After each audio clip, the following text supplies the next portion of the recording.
Baiklah, Assalamualaikum warahmatullahi wabarakatuh.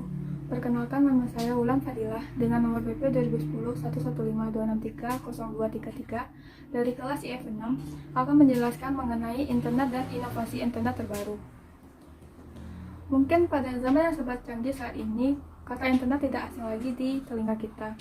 Setiap hari kita menggunakan internet. Lalu sebenarnya apa itu internet? Internet merupakan singkatan dari Interconnected Networking, yang mana internet adalah jaringan komunikasi global yang menghubungkan komputer dan jaringan komputer di seluruh dunia yang memungkinkan kita berbagi informasi dan berkomunikasi. Lalu, bagaimana sih sejarah dan perkembangan internet? Internet berawal pada tahun 1969 dan pada saat itu internet hanyalah sebuah jaringan komputer yang dibuat oleh ARPA. ARPA merupakan bagian dari Departemen Pertahanan Amerika Serikat. Proyek tersebut diberi nama ARPANET, yakni Advanced Research Project Agency Network.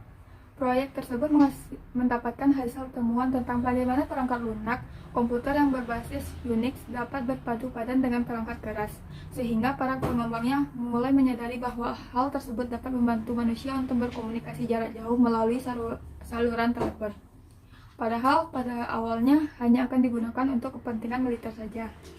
Kemudian pada tahun 1986, sistem nama domain mulai dikenalkan kepada masyarakat atau yang saat ini kita kenal dengan istilah DNS, yaitu Domain Name Systems, yang berfungsi untuk menyamakan sistem pemberian nama alamat yang ada pada jaringan komputer. Hingga kemudian pada tahun 2000-an, internet semakin berkembang dengan sangat pesat.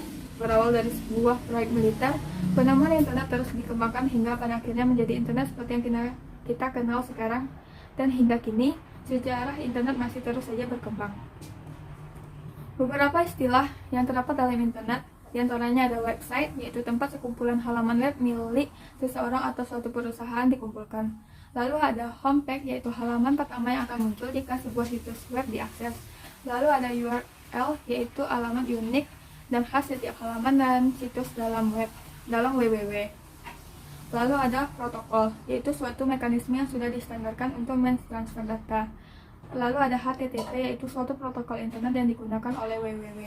Lalu ada host, yaitu alat yang memiliki internet protokol address di suatu network IP atau internet. Lalu ada HTML, yaitu suatu bahasa yang menggunakan tanda-tanda tertentu untuk menyatakan kode-kode yang harus ditafsir oleh browser agar halaman tersebut dapat ditampilkan secara benar. Perkembangan zaman yang serba canggih saat ini mulai memunculkan berbagai hal alat-alat canggih. Kini berbagai peralatan atau mesin sudah dilengkapi dengan kecanggihan teknologi yang bisa memudahkan pekerjaan kita sehari-hari. Mulai dari mobil pintar yang bisa jalan sendiri ke berbagai tujuan tanpa pengemudi manusia, hingga mesin pintar semacam Alexa yang bisa bersuara mengingatkan kita untuk melakukan ini itu sesuai jadwal. Semua hal tersebut telah menjadi bagian dari Internet of Things. Lalu sebenarnya apa sih Internet of Things tersebut?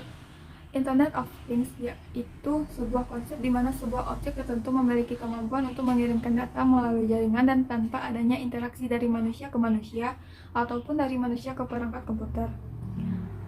IoT ini mulai berkembang pesat sejak ketersediaan teknologi nirkabel, microelectromechanical systems, dan tentu saja internet.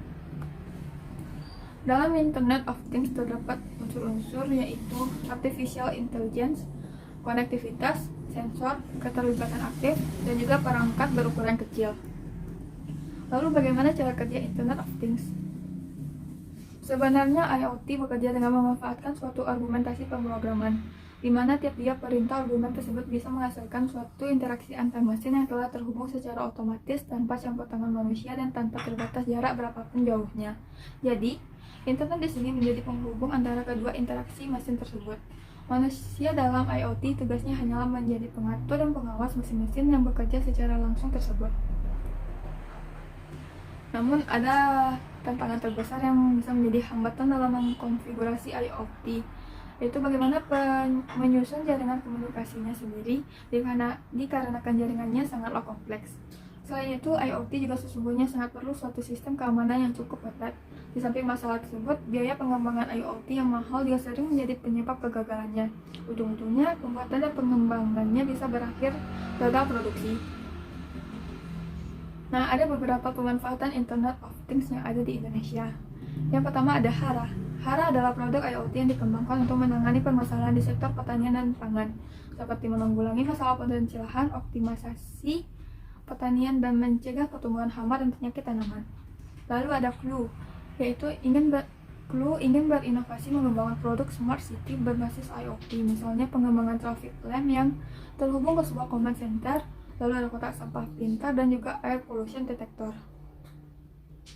Selanjutnya ada Spekun, di mana Telkomsel bekerja sama dengan Banopolis mengembangkan bike sharing pertama di Indonesia menggunakan teknologi NB-IoT lewat aplikasi Spekun. Bike sharing adalah sebuah konsep layanan peminjaman sepeda kepada publik dalam jangka waktu tertentu dari satu titik lokasi ke titik lokasi lainnya. Lalu ada e-fishery, yaitu alat pemberi pakan ikan otomatis. Alat ini tidak hanya mengotomatisasi pemberian pakan secara terjadwal dengan dosis yang tepat, tetapi juga mencatat setiap pemberian pakan secara real time. Lalu ada NoDevBlocks, sebuah platform dengan kemampuan komputasi terdistribusi dan juga kemampuan menyebarkan brand, komputasi dan kecerdasan buatan secara scalable. Di sini brand yang dimaksud dapat digunakan untuk implementasi pada pengolahan seperti big data, IoT, dan machine learning. Nah, perkembangan internet yang semakin canggih ini tentu memiliki dampak yang berpengaruh bagi kita. Ada yang dampak positif dan juga ada yang negatif, tergantung bagaimana kita menanggapi perkembangan tersebut. Mungkin sekian yang dapat saya jelaskan. Jika ada salah dan janggal, mohon dimaafkan. Saya akhiri dengan Assalamualaikum warahmatullahi wabarakatuh.